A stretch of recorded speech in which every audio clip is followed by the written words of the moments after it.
दोस्तों फाइनली આપણે આવી ગયા છે જડ હનુમાન મંદિર, જે પાવાગઢથી 34 કિલોમીટર દૂર છે।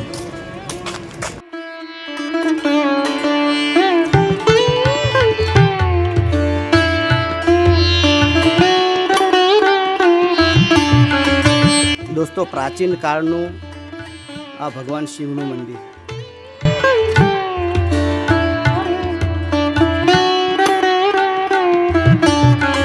દ્રૌપદીના વનવાસ દરમિયાન દ્રૌપદીને તરસ લાગતા અર્જુને દ્રૌપદી માટે બાણ મારીને પાણી કાઢેલું તે જગ્યા।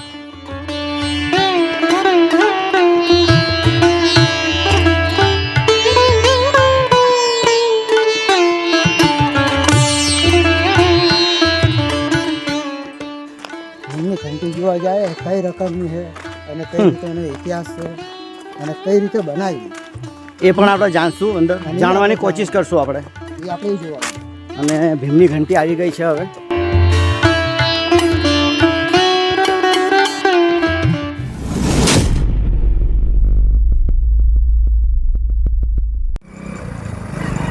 નમસ્કાર દોસ્તો, હું છું તમારો દોસ્ત ધીરુ લાલાણી અને આજે આપણે એક નવી ખોજમાં આવી ચૂક્યા છે જેનું નામ છે જડ હનુમાન। જડ હનુમાન મંદિર એટલે પાવાગઢથી માત્ર 34 કિલોમીટર દૂર આવેલું આ મંદિર છે અને દાદાનું 5000 વર્ષ કરતાં પણ જૂનું મંદિર આવેલું છે। તો ચાલો આપણે જઈએ અને દાદાના દર્શન કરીએ।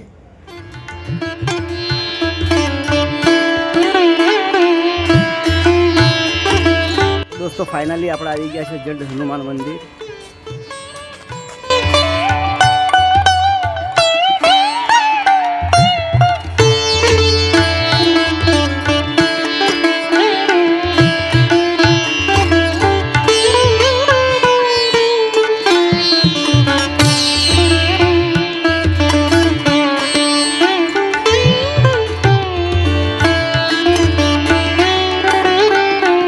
તો મંદિરે જવાનો રસ્તો કંઈક આ રીતનો છે, હનુમાનજી મંદિર। તો અહીંયા રામ સીતાને મા જાનકીનું મંદિર આવ્યું છે હનુમાનજી મંદિર પાસે। શરૂઆત અહીંથી થશે। દાદાની આ મૂર્તિ 22 ફૂટ ઊંચી છે અને 5000 વર્ષ કરતાં પણ જૂની છે। કહેવાય છે કે આ શિલાલેખની અંદરમાં દાદાની મૂર્તિ સ્વયંભૂ પ્રગટ થઈ હતી અને કોઈ પણ કારીગરો દ્વારા આ મૂર્તિ બનાવવામાં આવી નથી। પાંડવો સમયની આ મૂર્તિ છે।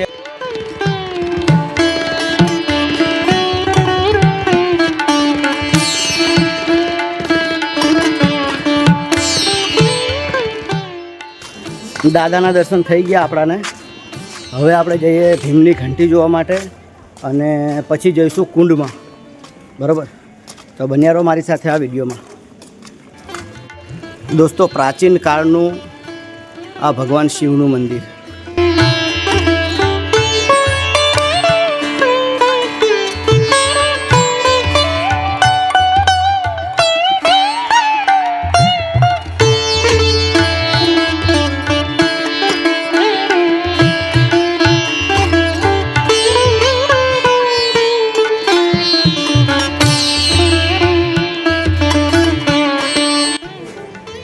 એ સમયની કોતરણી તમે જોઈ શકો છો। આ બધા ઐતિહાસિક મંદિર, પાંડવોના સમયનું મંદિર છે। આ લાગી ગયું છે,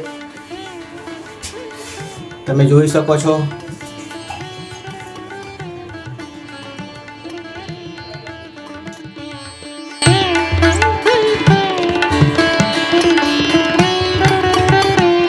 તો હનુમાનજી મહારાજનું મંદિર હોય અને વાનર ના હોય એવું તો બને નહીં।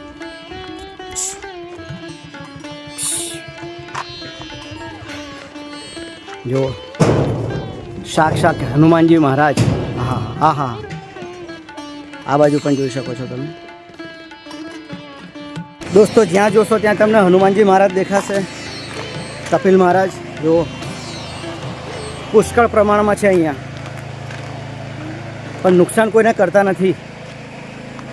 હવે આપણે જઈશું આગળ અને તમને બતાવીશું પાંડવોના વનવાસ દરમિયાન દ્રૌપદીને તરસ લાગી અને ત્યારે બાણ મારીને અર્જુને પ્રગટ કરેલી ગંગા તમને બતાવી દઉં।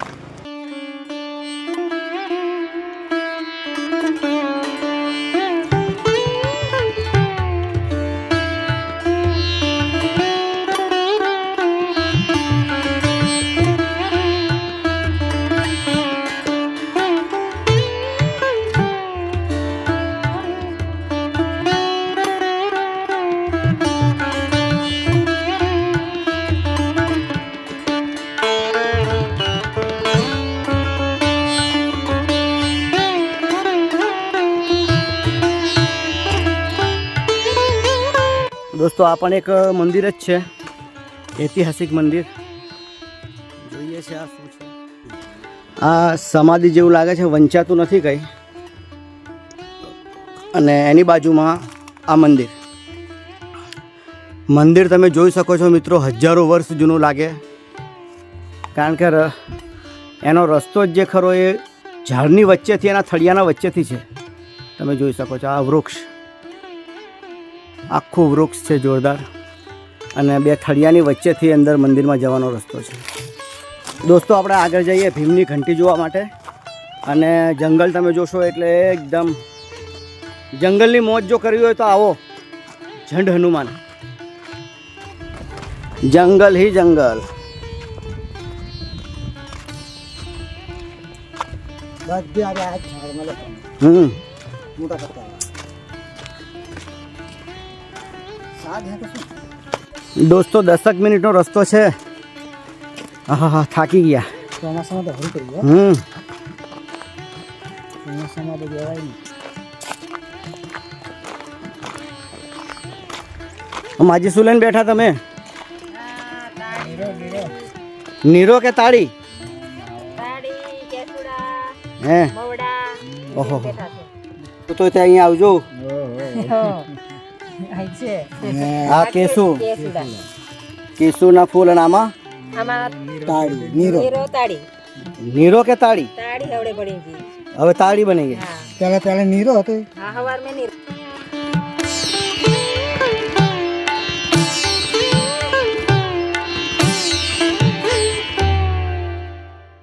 ભીમ મહારાજે આવા જંગલોની અંદર ઘંટીનું ઉત્પાદન કર્યું છે ને.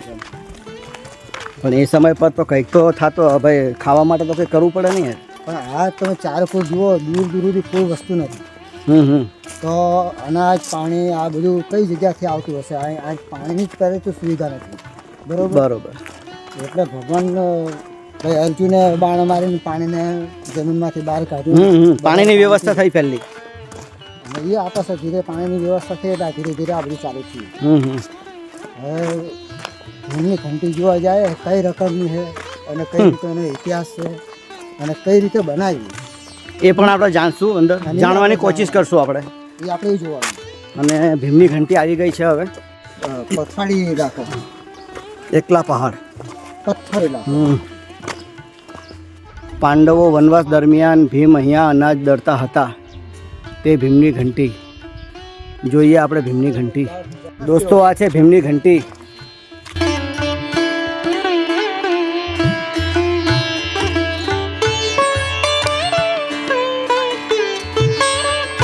જબરજસ્ત એન્જોય કરે એવી જગ્યા. હા, અને ઐતિહાસિક જગ્યા, ફરવા લાયક બહુ જોરદાર.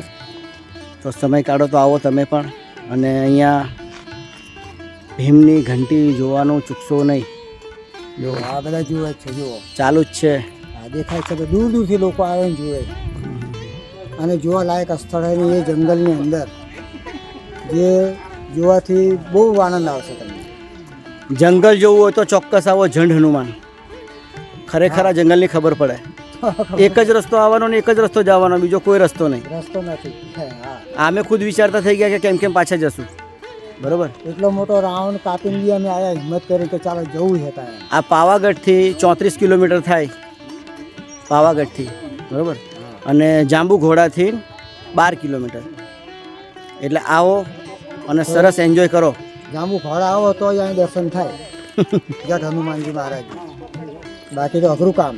બાકી કોઈ રસ્તો મળતો નહીં. મળે પણ બહુ દૂર મળે. તો આવો અને દર્શન કરો ભીમની ઘંટી. અર્જુને મારેલું તીર એ પણ તમને બતાવ્યું. અને હનુમાનજી મહારાજ પણ આપણે જોઈ લીધા.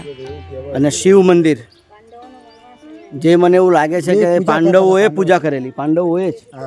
કારણ કે પાંડવોએ જેટલી બી જગ્યા પર ગયા છે, અમે ઘણી બધી જગ્યા વિઝિટ કરી. પાંડવો જેટલી પણ જગ્યા પર ગયા છે ત્યાં બધી જગ્યા પર શિવલિંગની સ્થાપના હોય જ હોય. હા, અને અમે જોયું બી છે ઘણી બધી જગ્યા પર જોયું. એટલે આવો અને એન્જોય કરો. અને જે જગ્યા પર પાંડવોના પગ પડ્યા હોય એમાં આપણે આવીએ તો કંઈક એનર્જી મળે ને આપણને. ચોક્કસ મળે. આવવું પડે ભાઈ. તો આવો ચાલો. હર હર મહાદેવ. હર હર મહાદેવ. હર હર મહાદેવ.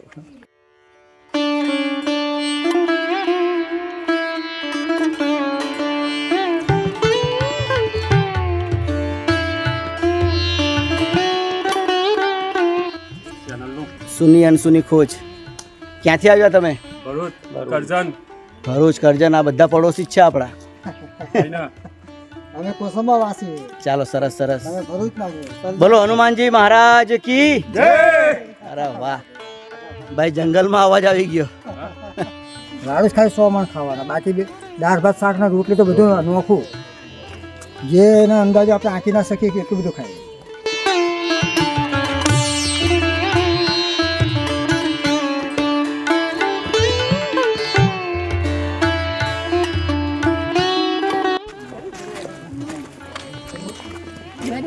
દોસ્તો, યાત્રાળુઓ પણ ઘણા આવી રહ્યા છે. તમે પણ એક સમય પર આવો અને યાત્રા કરો.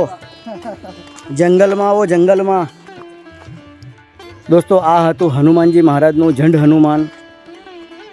આપણે બધાએ મળીને દર્શન કર્યા. 5 પાંડવની જગ્યા હતી. 5 પાંડવ 14 વર્ષ વનવાસ દરમિયાન અહીંયા રોકાયા હતા અને મહાદેવજીની પણ સ્થાપના કરી. હનુમાનજી પણ અહીંયા હાજર છે. એટલે અહીંયા એક વખત આવવાનું ચોક્કસ વિચારો. અને આપણી આ ચેનલને લાઇક અને સબસ્ક્રાઈબર ચોક્કસ કરો. વિડીયો સારો લાગ્યો હોય તો આપણા મિત્ર સર્કલમાં શેર કરો, જેથી એમને પણ જાણકારી મળે અને એ પણ અહીંયાના દર્શન કરી શકે. જય જય હનુમાનજી મહારાજ કી.